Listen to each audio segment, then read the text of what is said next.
Right now, I'm turned off right now. It's too long of a fucking countdown.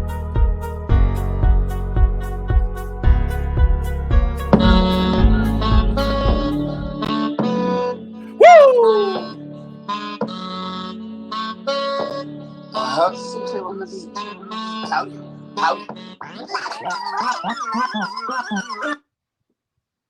Yo, It's too long of a countdown, Louis. there's this thing called edit. You know how I edit to make your face small? Oh, my bad. I always forget. You're the master editor. I always forget. My bad. What up, my brother? How you doing? I'm doing good, man. How you doing? Hey, before I do that, what's up, everybody? Welcome back to Breeze Shooters, where the show that brings you news, sports, poker, and everything in between. We love the tweeters. I'm your host, Lou, joined by my very good friend, Christian Soto. Yes, sir. And today we got a good one, brother. We got a good one. I feel like, I feel it, man. I feel I'm going to go out and buy a fucking motorcycle today. Yeah, those bikes are expensive, man. Very expensive. They're very expensive, Louis. Oh, that's a beautiful cup there, brother. Beautiful cup. Hey, why don't you shout out the maker of that cup? This is my baby girl, Annie. I love you. Thank you, Lou. She got one for you too. Wow. Got one for you too. I love you. Thank you for your gift. She's also starting a little business called Lulu's Crochet. She does. She's great with her hands. She's very talented. Beautiful creations. So on Facebook, Lulu's Crochet. Please visit that and don't tell her I sent you because she'll charge you double. Hey Chris, I got ROCCO online right now. Let me bring him in. Bring him in. Let's get it popping quick. What's up, ROCCO? What's up? Can you hear me okay? Yes, sir. ROCCO, what's up, brother? Man. Hey, Rock, man. First of all, I got to say thank you, bro. Hey, do you prefer ROCCO or Vincent? Which one you cool with? Whatever, don't matter. Yeah, it's all good. We're Brooklyn guys, so ROCCO is such a popular name over here. So I'm so used to saying ROCCO, but thank you, brother, for jumping on. I know. ROCCO's always the guy going around to collect debts, by the way, in our neighborhood. So it fits your personality. I'm the same guy I'm the same guy for Minds MC. So. So what's going on, man? Hey, listen. For folks in the East Coast that are not familiar with you, tell us a little bit about yourself, where you grew up, what you're about, and all that good stuff. Yeah, I grew up in Los Angeles, California. Played baseball my whole life. Did very little like theater in college, but just a little bit. I dabbled in it. I went into the military, served a couple combat tours with 2nd of the 75th Ranger Regiment as an infantryman. Got out of the military and got into corrections. And I was a Border Patrol agent for about 7 years before I kind of started tricking my way into YouTube. And YouTube kind of was a hit for me. It kind of took off. And that's where I kind of got inspired to step into the acting world a lot more. And me and my buddies produced our first movie. It's actually the 4th highest crowdfunded in Indiegogo history. It's like the first independent film to go 3 weeks at #1 on Amazon. So we killed all kinds of weird records. And then that really was like, okay, if I could do this myself, I want to jump into the big world of it. With an underlining idea of, the more success I find, the more I can hopefully inspire and motivate more veterans to just do more after service. So that's really the goal of it all. No, absolutely. Trying to change my lighting up in here, No, dude, that's awesome, man. I got to tell you, I was on your website and I was looking at your speech, your transitional speech, bro. Chills up my back, man, because it's amazing. We rely on our forces to keep, to protect our liberty and all that good stuff, but then a lot of people don't think about them after the fact, after they finish their tours. And it's sad because over here in the city, we have a homeless issue. So sometimes you see veterans and they'll have the sign up. He goes, "Hey, I'm a veteran. Please look out." I always try to, give them something. And in New York, there's a lot of scammers. So it's like you almost like you want to make sure it's going to the right person. But no, thank you. And hey, thank you for your service to our country. Thank you for your service. Yeah, salute and thank you for your service. And yeah, we have a serious situation here regarding, it's all over the country, but they finished serving, protecting us like Lou said, and then what happens then? Actually, believe it or not, let's not focus on taking care of them when they serve to protect us. Let's focus on let's protect them when they get out the service, because everybody I've read and I've seen, and I don't even know if I can only imagine the trauma that goes up here and the stuff that you've seen, it's horrific stuff. So, and then just to throw you out in the world again, it's unfair. It really is. Yeah. No, yeah, I hear you, but I think part of it is the veterans alone. They got to take credit for their own shit too, right? I'm all about like not being victimized and not being a victim themselves, And so what I promote in the community is more than just like hoping other people take care of us. It's like I think the government do with it for sure. I'm like, look, if they're not going to do it, then we got to do it for ourselves, And so we got to be self-motivated and as well as have our own accountability. And so, I kind of promote people to get off their fucking ass and get shit done. You know what I'm saying? And that's what I believe is like we all should do. Like not just veterans. I mean, every motherfucker in this world needs to have a little bit of self-motivation to put their pants on and go out there and kick some ass. And I think I'm just a testament of just a small part of that, being able to put myself in a place where I was able to get picked up for a show like Mayans. It wasn't, I didn't sit on my couch and just say, oh, fuck, I'll hope and pray it shows up to my, you know what I mean? If they call you, yeah. Yeah. No, Rock. I mean, you bring up an excellent point. It's true. You do got to go out there and make it happen for yourself. But at the same time, I think it's also upon our government to create opportunities, work opportunities, or educational opportunities, because sometimes some of these skills that we learn in the military are not transferable to civilian life. So, hey, let us learn about computers and things of that nature. But I definitely appreciate your approach and your attitude towards it, because it's true, man. If you're bad enough to go out there and save us from everybody, you could learn the keyboard. You can freaking learn the keyboard. Like I said, listen, I'm in the same boat. I agree 100%. I just a little bit of appreciation after you serve. That's all I'm talking about. No, I agree. Let me just, you know what? If you only got one door that you can kick in, let me give you 3 doors and let's see what happens. You understand what I'm saying? No, I agree. Appreciation. That's all I'm saying. I agree with you 110%. And like you said, for everybody, get out your ass, get up on your ass, and do what you need to do. Because shit is not just gonna come up and knock on your door. Hey, Rocco. Quick question. So, what is your nationality, brother? I'm half Puerto Rican, half Mexican, bro. How did that work out for you in California? There's not too many Puerto Ricans out there. Bro, nobody know what the fuck Puerto Rican was. I know. I mean, I didn't even know what the fuck it was, dog. Like, straight up, like, my dad lost himself in fucking the Mexican culture because he's like, yo, I gotta fit in somehow, so let's just figure this shit out. Rock, the reason why I laugh is because I have a couple of friends and they're Puerto Rican and they live in Cali. They're like, dude, there's none of us out here. It's like we just like what you just said. We either say we're Honduran or Mexican just to kind of blend in. Everyone thought I was half black, bro, because I played so much baseball in the summer. I was dark as fuck, right? My skin gets dark and I had a curly hair. So like they're like, yo, what are you mixed with? I'm like, Puerto Rican, because I'm assuming they thought I was Mexican. You half Puerto Rican? I'm like, oh, no. I'm half Mexican and Puerto Rican, dog. So it was funny, man. Like my father, straight up, like he grew up in the street gangs and he joined a Mexican gang, right? And I think he himself kind of fell in love with the culture out there because he had no one else to turn to, right? Just his brothers. And I grew up not knowing what the difference between Puerto Rican and Mexican food was. I ate them both and thought they were both the same. So I was just confused. What's your go-to though? What's your go-to plate? Oh man, I love Mexican food, right? I'll eat tacos all day. I mean, I got Taco Life tattooed on my knuckles, dog. You know what I'm saying? Wow. Yo, that's official. That is official. Why? Listen, Taco Bell better get on the phone with you. I better see a deal, something. Hey, that's why the line in the show where Coco said, "You're gonna lay off those tacos," I was like, man, when the writers wrote that, I was like, man, these motherfuckers. I you know what? I just finished. I caught up. I saw everything last night, and I'm happy with season 3 because you have more of a talking role. And I said, let's get Gilly popping, man, because that cigar scene when the boys going to town and you're like, hey, he got it. He's good.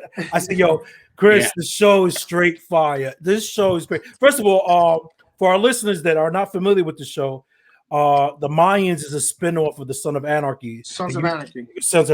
And you saw how great that show was. Now, imagine that show with a Latin cast. Dude, I was just blown the fuck away. It's a great show, great characters. You have Edward James Almost, and I'm sorry, the other guy, I forget his name. With the lead actor Emilio Rivera.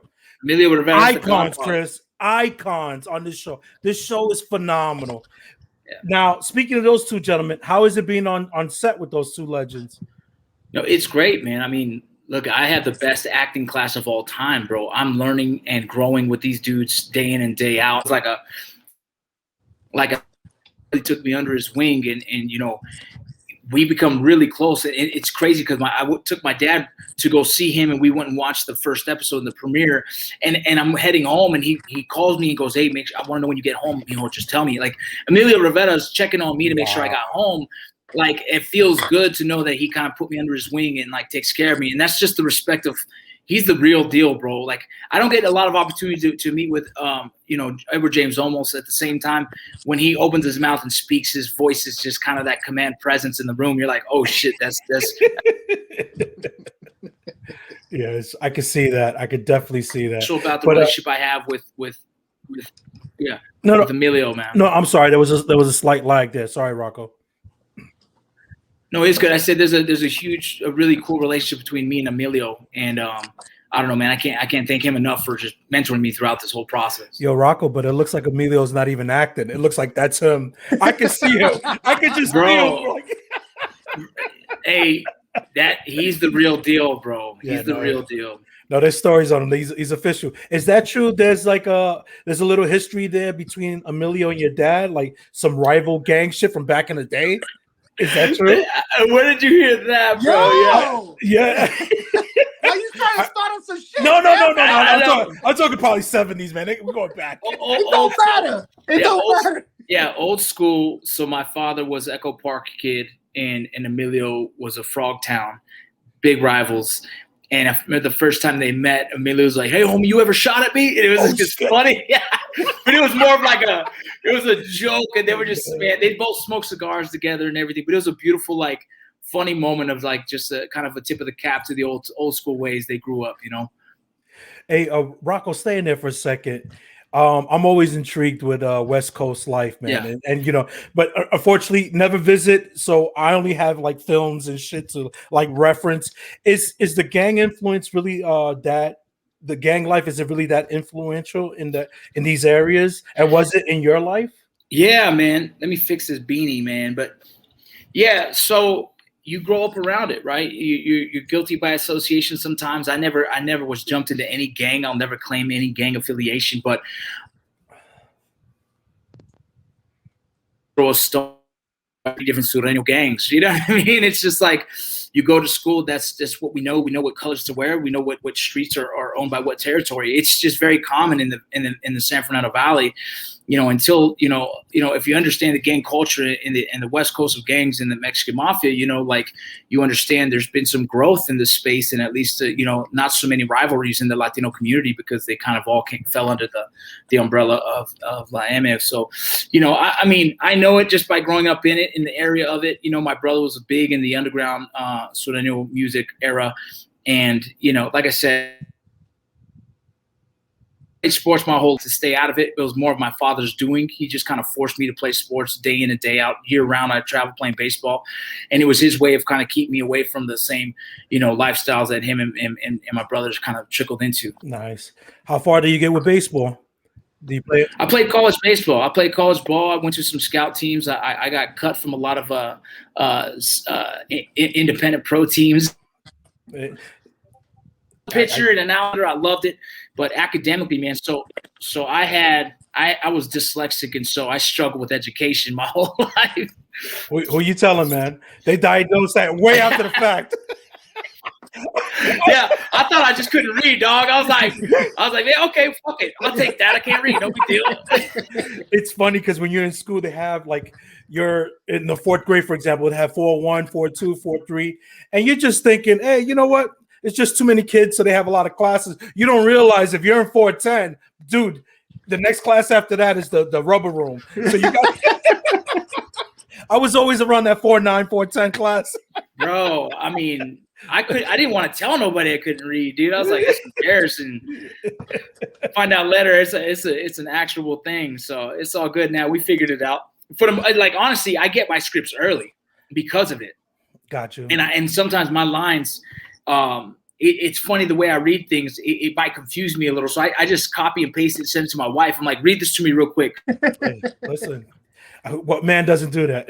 On set, all twisted, So I don't know if this is, and I'm sorry to jump in, Luke. No, go ahead, brother. Go ahead. I don't know. So let's just say they send you because me and Lou, we started a little being part of a little movie, and I never thought that all the ins and outs. I'm thinking I go in there, I'll be me and let's do it, But it's take after take, even if you don't make a mistake, because they need to have. I didn't know this. The same shot could be done 3 or 4 times because they need different angles. Yeah. So I'm over here thinking all this, and I'm like, so my question to you is, they send you the script. Do you have any leeway of ad-libbing? Like do they let you do, Yeah. Does that help with the dyslexic thing?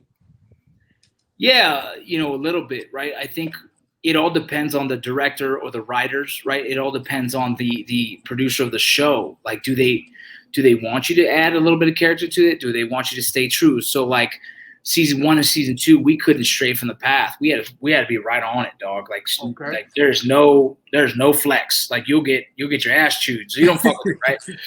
But with Elgin, he allows us to kind of live in that moment and kind of bring to life our character and what I thought was it was a more comfortable way of acting in my personal, situation. I love to bring a little bit more of an edge and a grit to Gilly that I felt like, I probably wouldn't say that word, but can I use this? Or like, yeah, fuck it, use that. You know what I mean? And so I felt like it was able to bring a little bit more life to Gilly that was like the dark side of me that I wanted to give Gilly. Yo, ROCCO, let me tell you, man. I know you have a dark side because it comes out on TV. Just the facial expression. The facial expression is like, yo, don't fuck with this guy. Leave him alone. He's hot. He just wants a cold beer. Get on his bike and fucking drive off. Yeah, bro. I tell people like, there's a side of me that's the war side. You know what I mean? There's that side of me that's real, bro. But then there's the side of me that's just a father and a husband and a hardworking motherfucker just trying to put money on the table. You know what I mean? From researching you, I was really impressed, man. Just first of all, just the family man you are, and then to be out and doing all these different ventures, but making time for your family. Chris, like I told you, I reached out to him. I got him like late as fuck. I think I was like 1 o'clock East Coast time, so it's probably 10, 11 West Coast. And he calls me back. He's like, yo, yeah, I'll do the show. I said, what about the weekend? He goes, nah, man, I got the kids for the weekend. I say, I respected that so much because I know, man, I got 3 kids.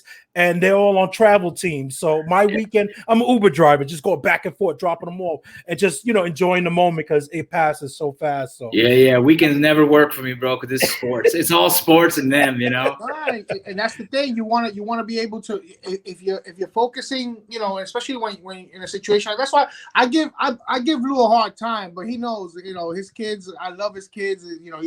Him and his wife, they're great parents. I give him a hard time just to fuck with him, but it's something special when you just sit there and just that, let your kid, you're taking your kid to an event, let it be softball game, basketball game, ballet, it doesn't matter, and that bond is a real strong bond, and like he said, that goes by quick. Too fast, bro. I got an 18-year-old going to college soon, dog, and I'm like, oh shit, it's flying.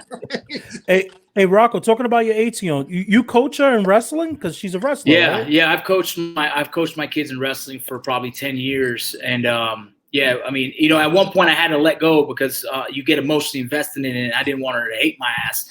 But we were. I know what you're talking about. Hey, bro, yeah. Like, really? You gonna eat those Twinkies? Come on. Yeah. Got a match 2 weeks from now. I was like, you just lost, and you don't feel bad about that? Because I feel bad. I feel bad. I feel that loss, bro. But these, hey, but this shit will last forever for them, right? Like they're gonna look back fucking 30 years and be like, man, the hardest day of my life was wrestling practice. Fuck this, let's go. And so exactly. that's how I feel about it, man. I've been blessed to have daughters who are interested in wrestling in the first place, and then took a liking to it, and I got 2 state champs. They're fucking badasses. They both are done with wrestling. They both feel like they don't want to do it anymore, and I get it. We've been grinding for so many years, but early on men were uncomfortable with coaching girls, and I had 2 girls wrestling, so I said, you know what, I'll coach the girls. And so I started pushing them, and I started learning it myself, man. I'm not a wrestler by nature. I grew up boxing. My father I talked to you about is Cutman Carlos. He's a world famous cutman in boxing. You guys Google him, you'll know exactly who the fuck he is. But wow. I grew up throwing hands, and I grew up learning jiu-jitsu. I never knew wrestling until I got my ass kicked by a few wrestlers in the Army. And I was like, cool, my kids need to wrestle. Listen, that's the best sport, man. I had my kids in it, but like you said, it's a grind. It's something that if you don't love from the beginning, you're gonna kind of fade out. But I just think the principle and there's nobody there. It's just you versus that person. There's no cop outs. There's no nothing, and you really test your will and stuff like that. So I think it's a great sport. All kids. I do know him. Yeah, everyone knows him when you see him. The Cutman? Cutman Carlos. You gotta check him out. Exactly. Yeah. Chris, I'll definitely put it in. Oh yeah. Yeah.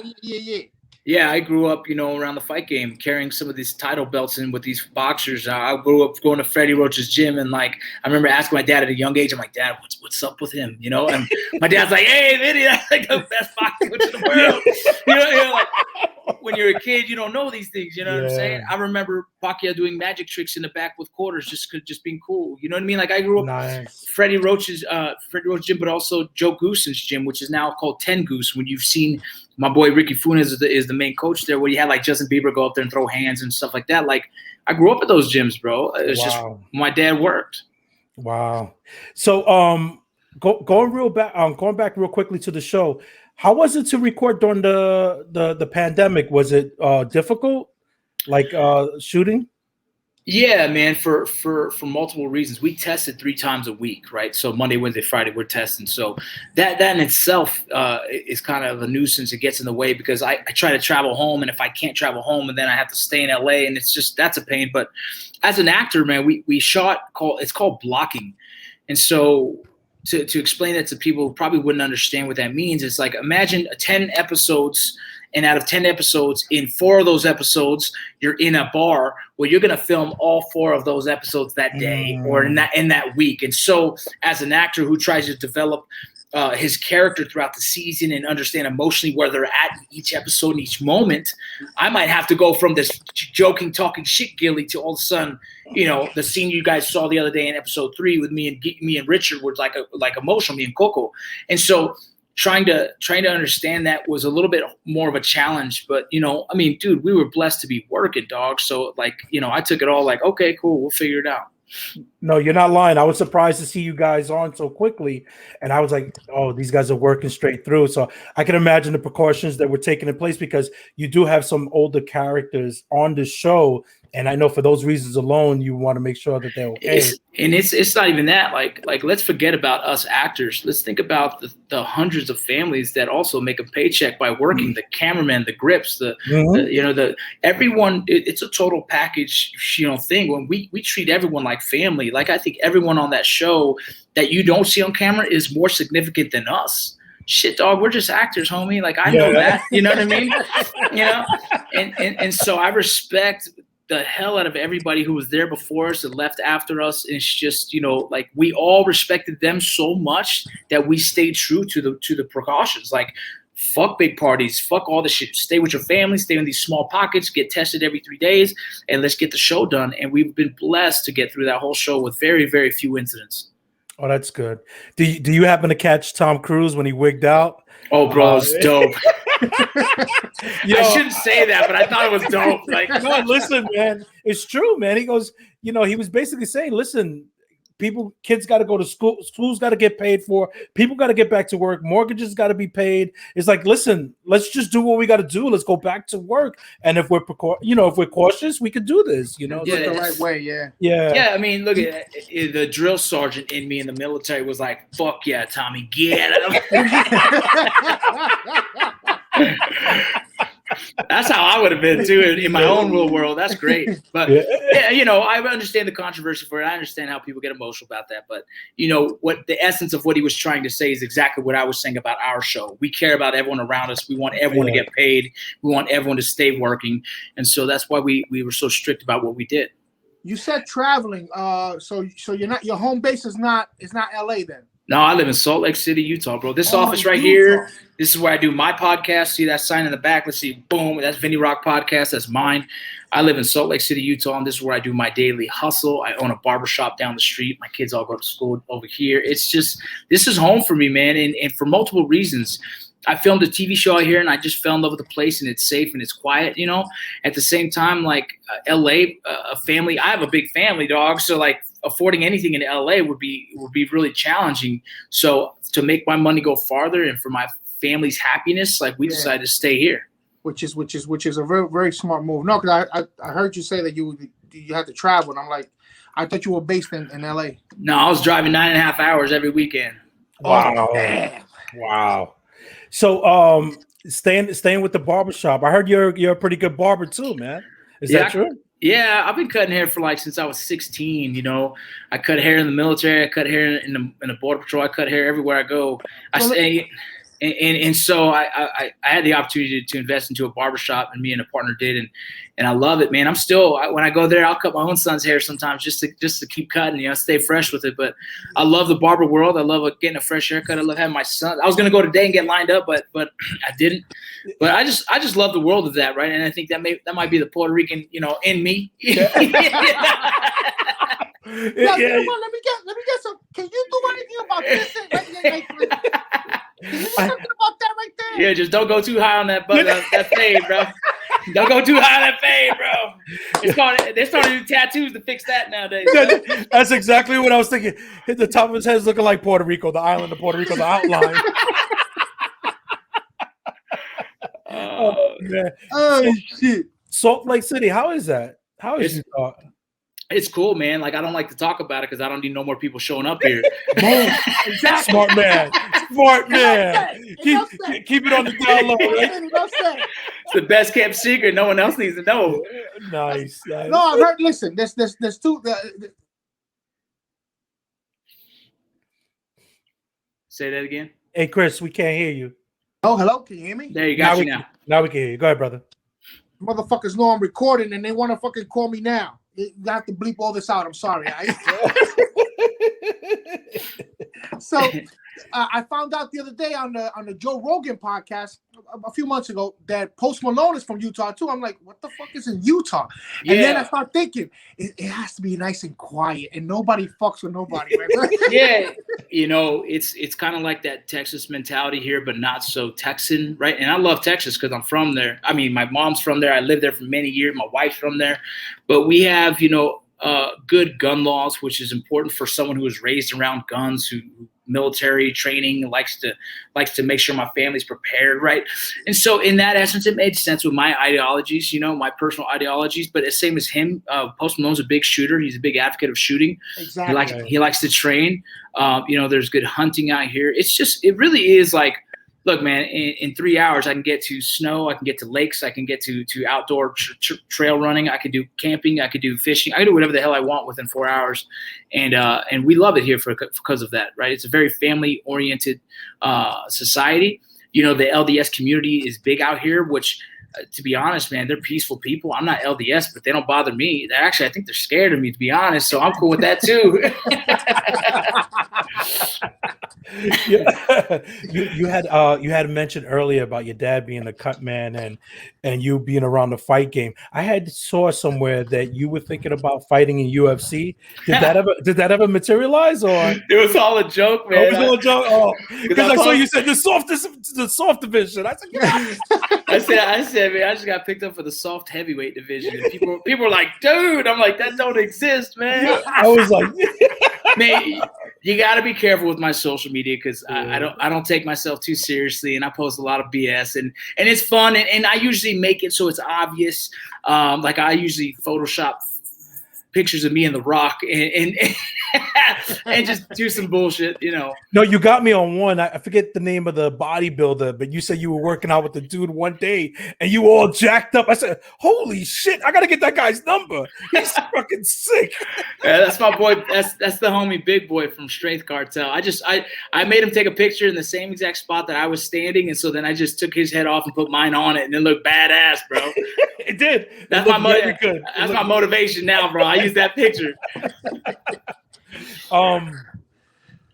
So you talked about your military earlier and how you were a ranger and how you were a drill sergeant.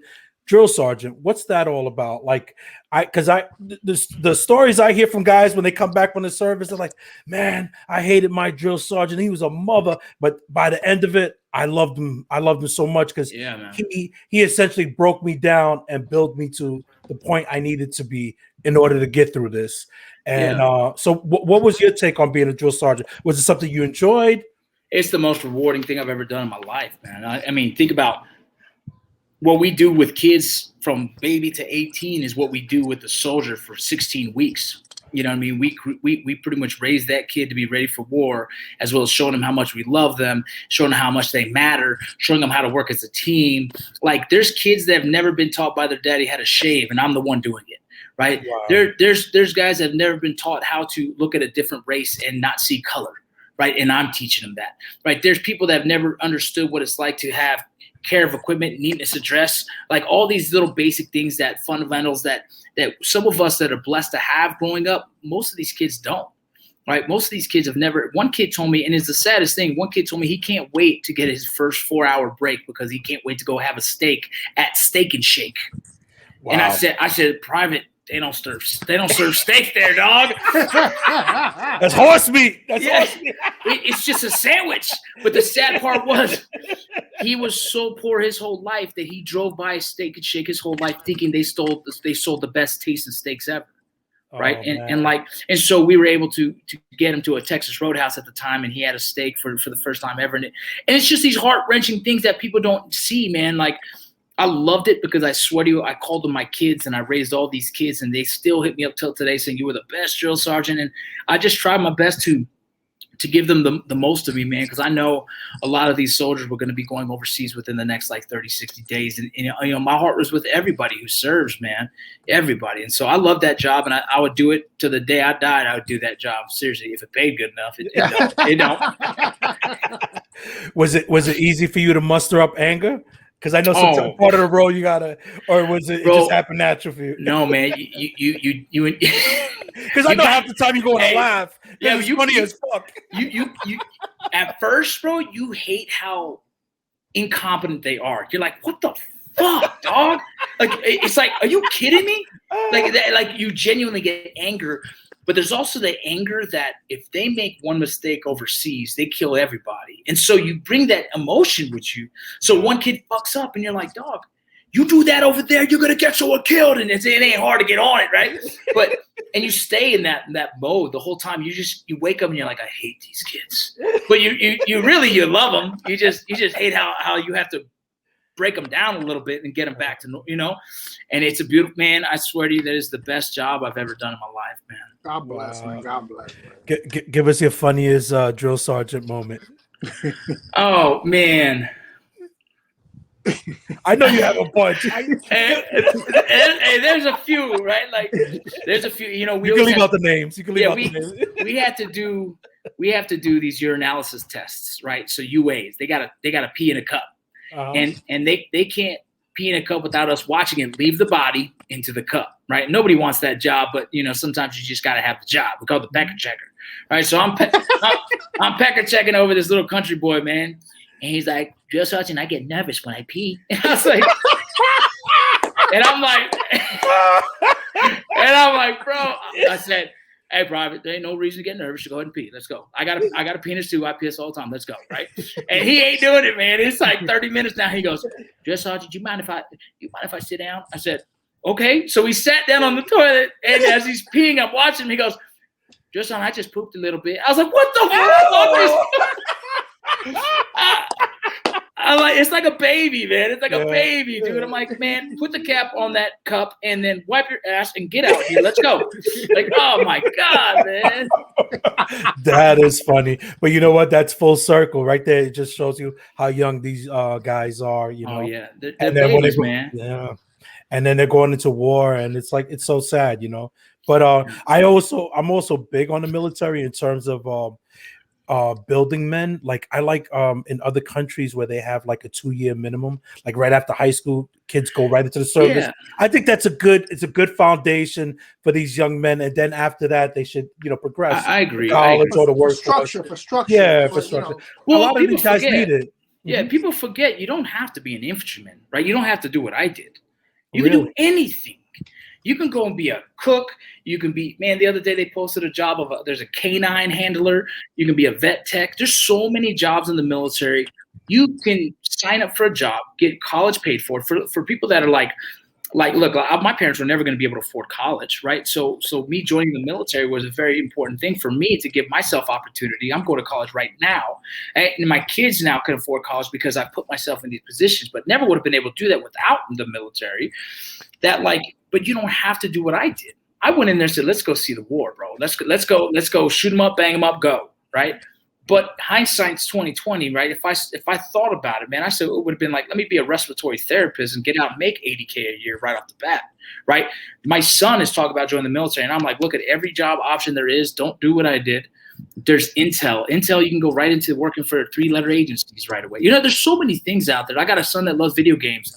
Like, you can do anything. There's so many things, and like, people forget that. I think like mothers are like, don't sign up for the military. It's like, well, what if they signed up and they became a journalist?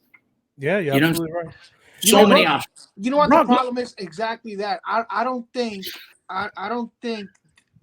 that the majority of people are not aware of all the options of jobs that the military gives out, that's available. And all you think, be honest with you, for a large part of my life, you join the military, is you get a rifle and you're gonna start killing people, you're gonna go to war. That's all. Like half of my life, I'm thinking that way.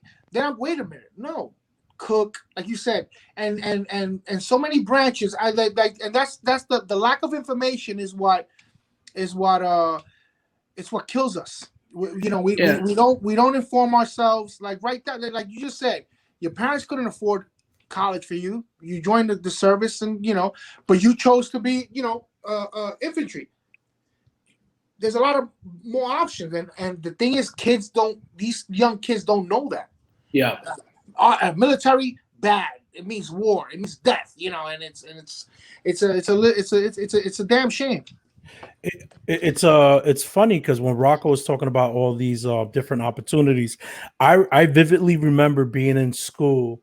I was in junior college, and I said, you know what, I'm going to just do the Army Reserve because I want to go to a bigger schools. I want to get some fun, and I had to take the ASVAB test, Is that still around? I thought that determined what job you could get. So that's the misconception of it, right? So what that does is give you a score, right? And that score can give you a list of all the jobs that you qualify for with that score. Okay, so and it's not very challenging. There's books you can buy to help you score higher on that test, whatever. Mm-hmm. But like you score an 80, I don't know. Like if I scored, I think a 64, not very high, but there's at least 30 jobs I could have taken. I wanted infantry. I said, let me go see the war my way. I was really just like mad at life because I lost baseball, right? Because I couldn't play baseball. I was like, fuck everything. Let's just go to war. Rocco, I want to apologize. Because I know you didn't believe him. Because look, this guy has been overweight all his life. There's no way you signed up for no freaking military thing, Lou. Stop lying to our guests, bro. Rocco, like yourself, I used to play basketball, and then when I got too heavy, I said, "Fuck it, I'm gonna go to the military." They say, "You fat bastard, get out of here." Oh man. No, that's what I thought early on. I thought that it was based on the scores that you got, but now that you're saying that, I mean, that makes it a even more appealing option for a lot of young kids. Bro, think about it this way. I think it's a great option for the lower middle class. People are like, oh, the lower middle class are the ones who fight this war. It's like, it is, because the military gives opportunity. Right? The military does. Whether you like it or not, I don't care what your opinion is, but you can get out and get 4 years of college paid for, right? That in itself, like how many of you people can say that? That right there is like, oh, that's options. How do you grow up and become something bigger in life? How do you make financially more money? Get educated, right? Mm-hmm. So everyone who's arguing about the laws and politicians, well, shit. Become a politician then. How do you do that? Well, get yourself an education first and then keep moving up the line. We can't change laws. We can't do nothing without power. And the only way that us Latinos or anyone else is going to ever get in power is put themselves in that position themselves, dog. Education, information. My daughter asked me, like, Dad, how do you change laws? I said, get educated and get into a position where you can change the laws yourself. Boom. I'm so glad you said that, Rocco. It's so true. And it's good that our listeners are hearing it from somebody that went through it firsthand. Quick question, though. What are your thoughts on guys that go in and they only do 4 years and they come back out? Like, are you for making a career out of it? Because me personally, I don't think it's a bad move. I mean, you continue to grow. Once you get like E6, if you could get that high, you're talking big money, man. So yeah, it's not a bad way to go. A kid coming straight out of high school. They both got options, right? You both got options. I personally felt like I could do more. I think the military gave me a foundation, like, I get it. If I work hard, if I put my mind into the right place, I can achieve anything. That's what the military gave me. I didn't know that, right? I thought I was a baseball player and that's it. When I got through the military, 4 years, I was like, I don't need it anymore. I can get out. But I went to the reserve side of things because I still loved it, right? There's something it caught me. It caught me, and so I love it.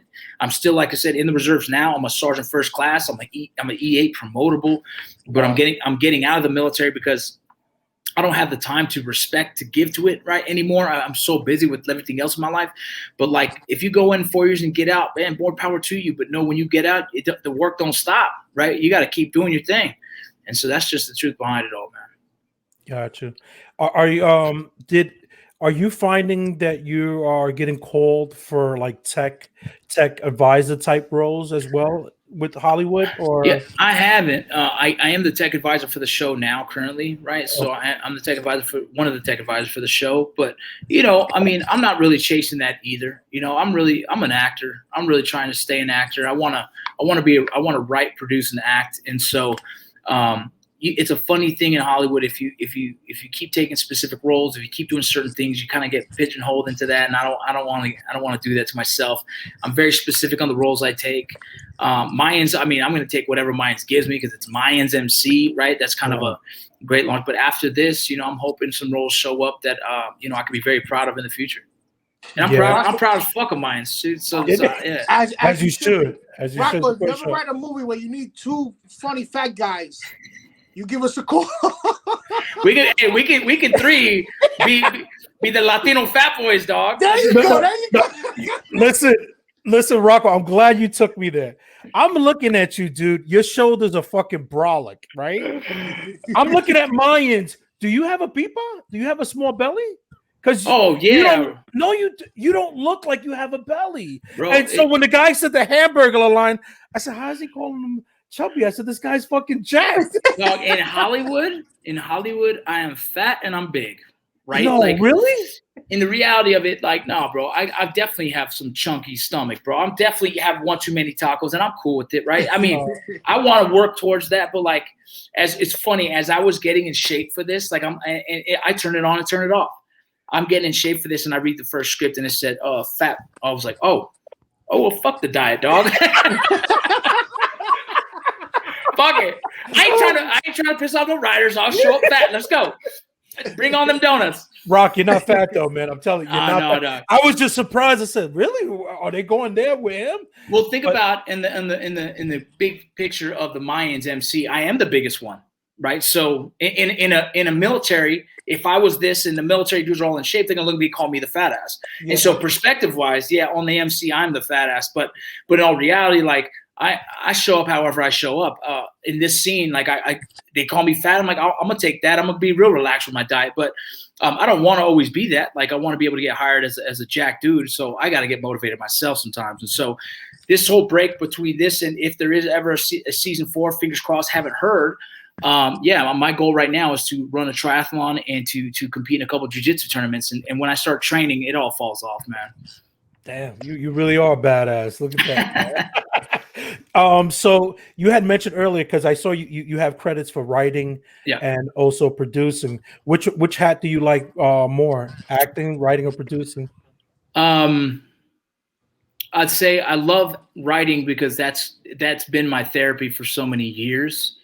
But being able to write it and then actually emote it, right, as an actor has probably been the most healing thing I've ever done in my life. You grow up in this really machismo Latino community where crying is for babies and girls or whatever. And then in the military with these alpha male personalities where like you can't tell them you're feeling emotionally hurt by something you saw or whatnot. Acting gave me that option, right? Acting gave me the allowance to be able to cry and to be emotional. And that has healed so much inside of my heart that I want to give this gift to others and show them how like powerful it can be. That's some deep stuff there, man.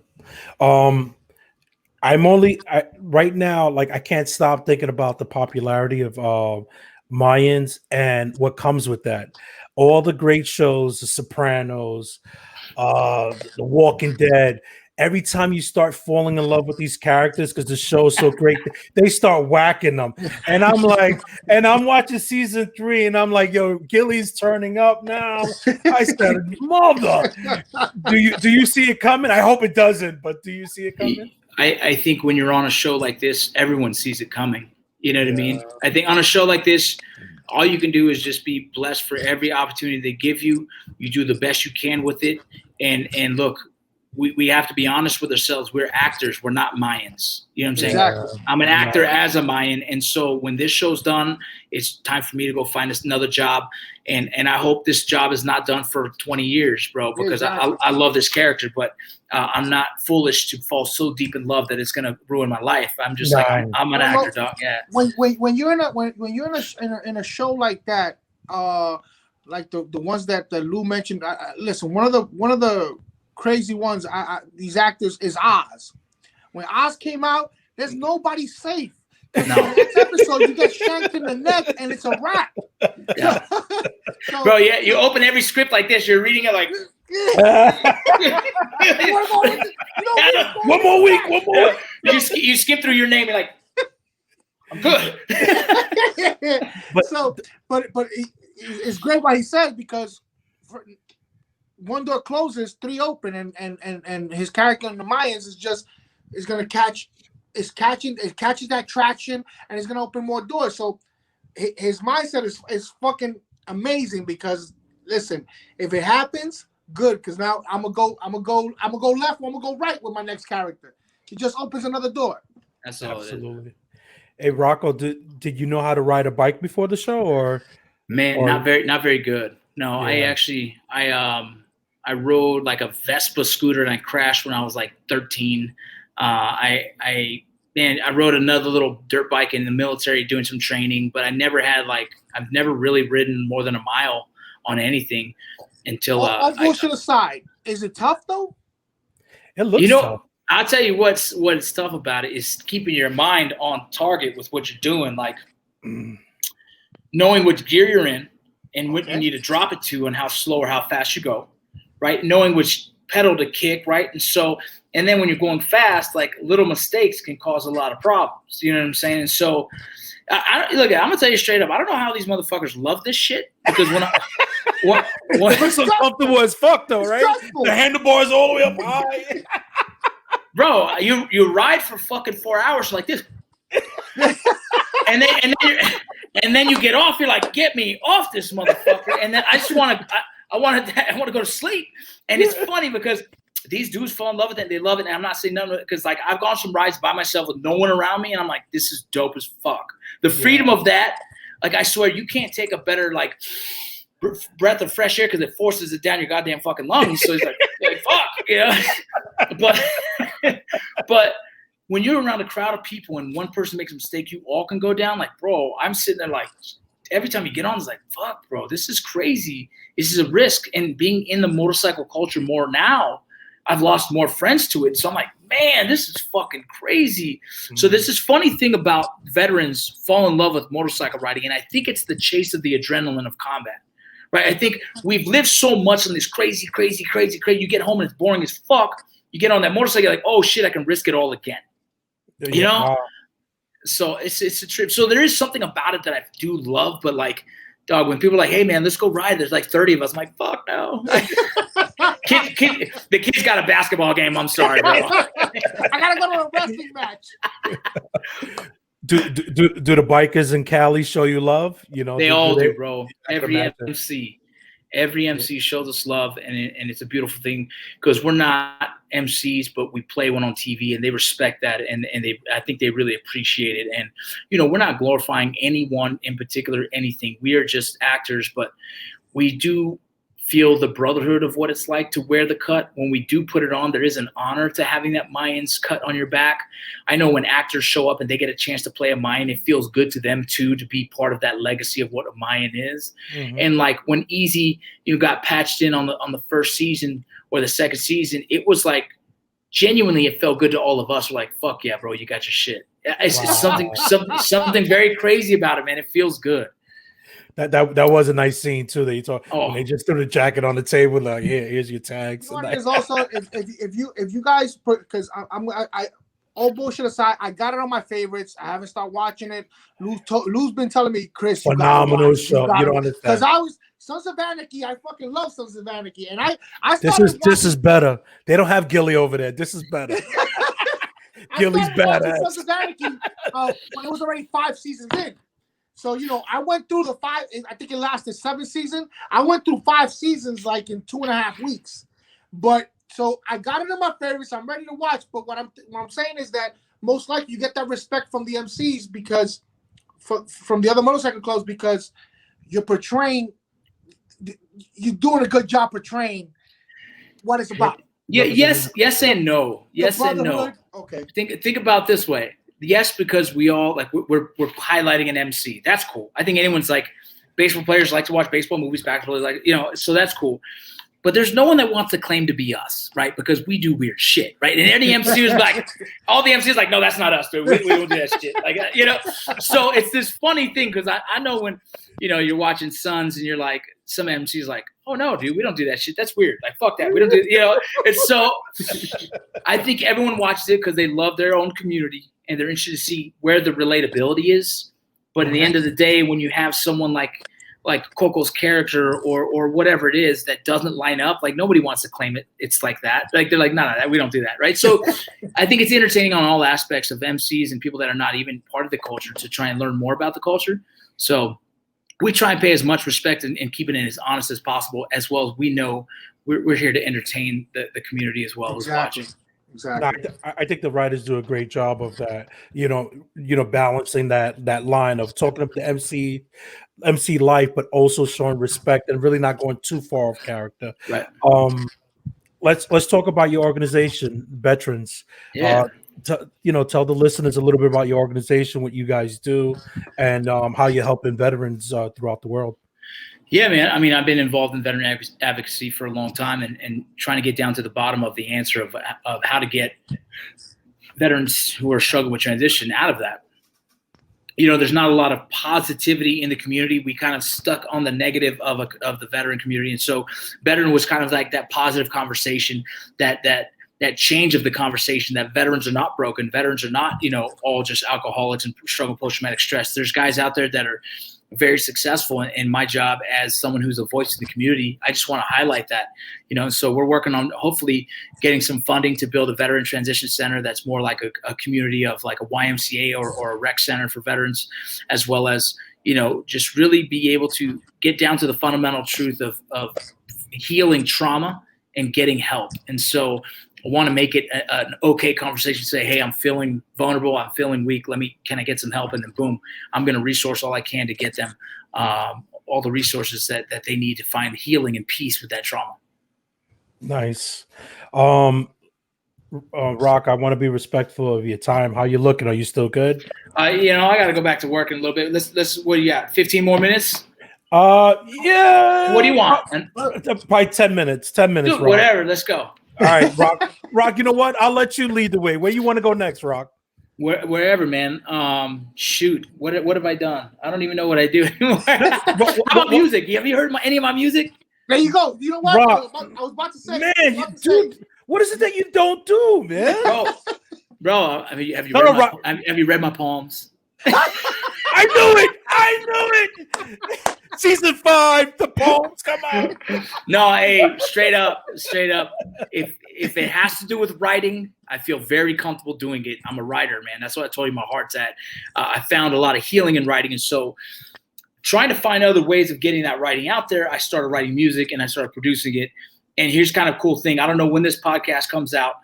Is it live now or whatever it is? But on Temptation Island, episode 7, 2 of my songs have been licensed for that show. And so pretty exciting to see, man. Like it's starting to get out there, it's starting to gain a little traction. And all it is writing some music, man, putting it out there for everybody. And it's probably not what you think. It ain't rap. Most people probably think it's R&B. No. I'm pretty sure it's some classical, something that goes with the poetry.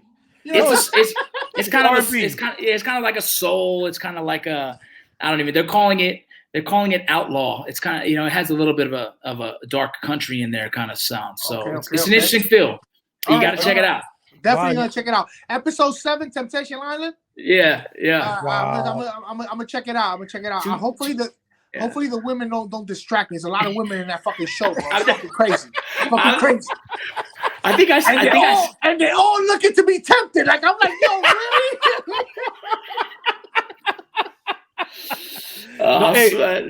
Rock, that's awesome, man. Listen, more power to you. Keep on pushing forward, man. And I love the way you're approaching this. Is like there's no boundaries. Push it as far as you could, because what you're doing is just opening more doors for more Latinos to follow in your footsteps. And that's awesome, man. I really commend what you're doing, and that's great.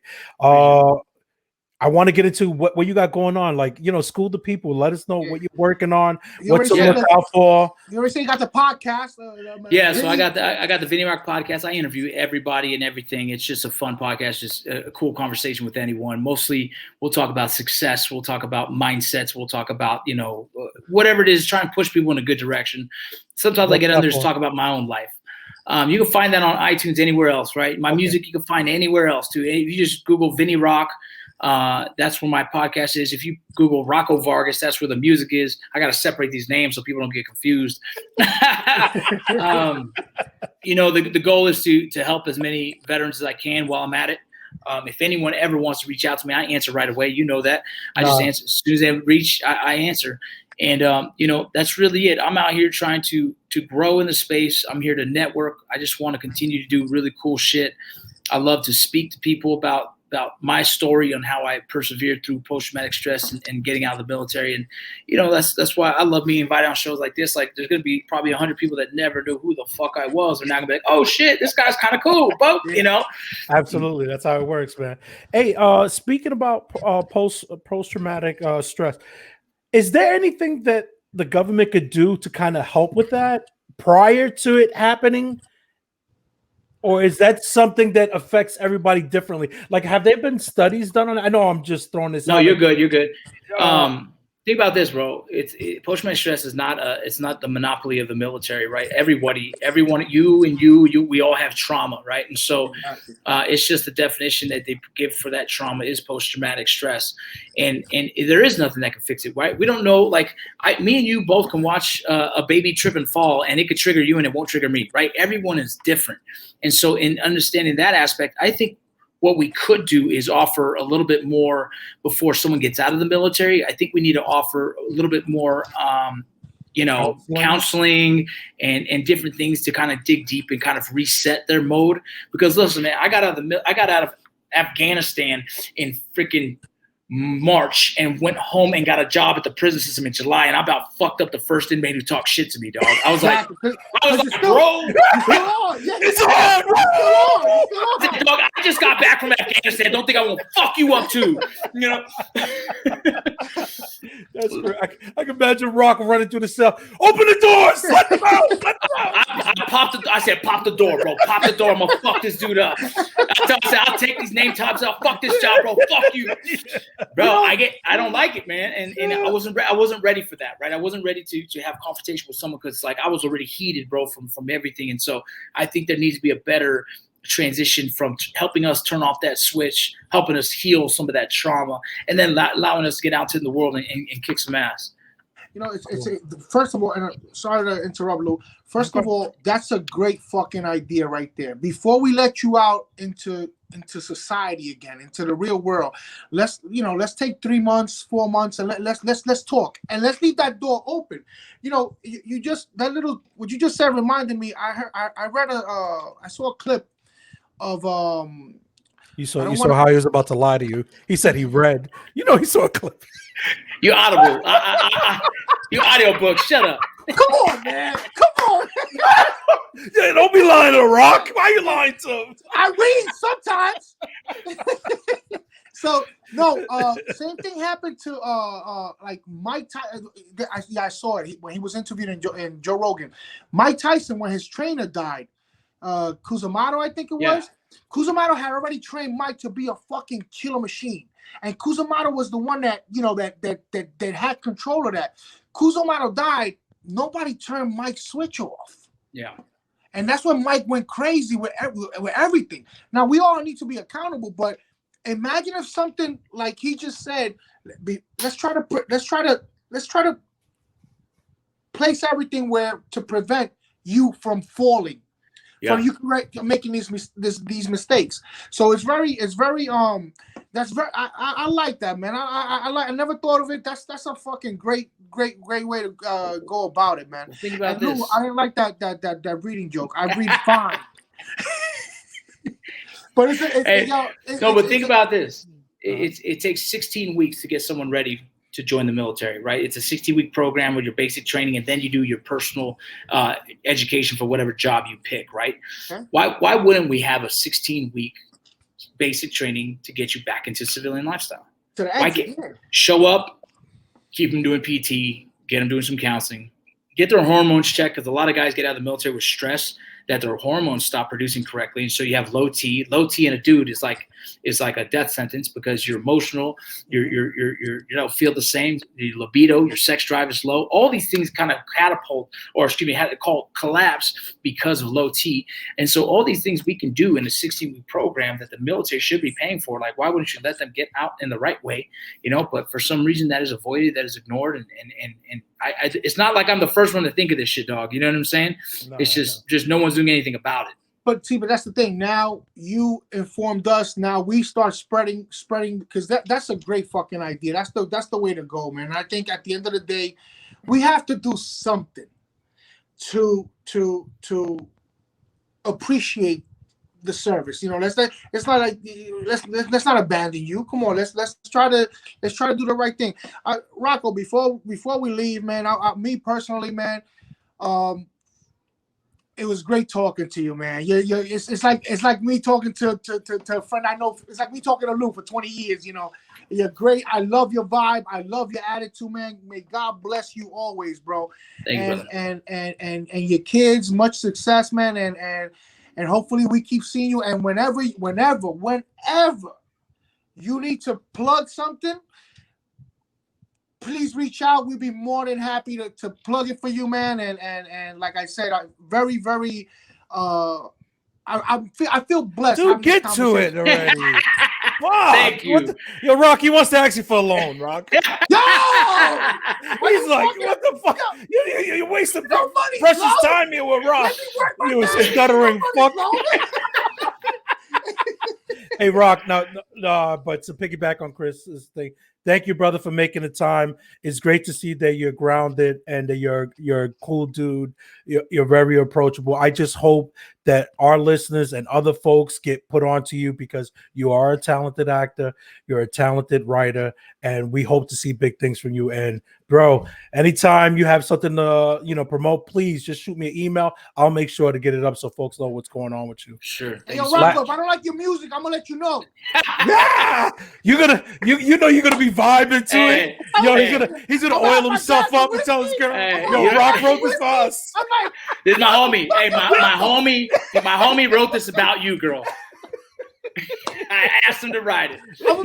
I can just see myself with a glass of red wine, and I'm like, hey, smoke a cigar. Smoke a cigar. I want to read this guy's poetry. Okay, thank you, brother. Truly appreciate it. You have a good one and continued success. Mayans, check it out. Hulu and FX. Boom! Take care. I don't know what that means, but maybe I'd be better off with things that can't be loved. I'm breaking out of boxes, I'm taking off these chains.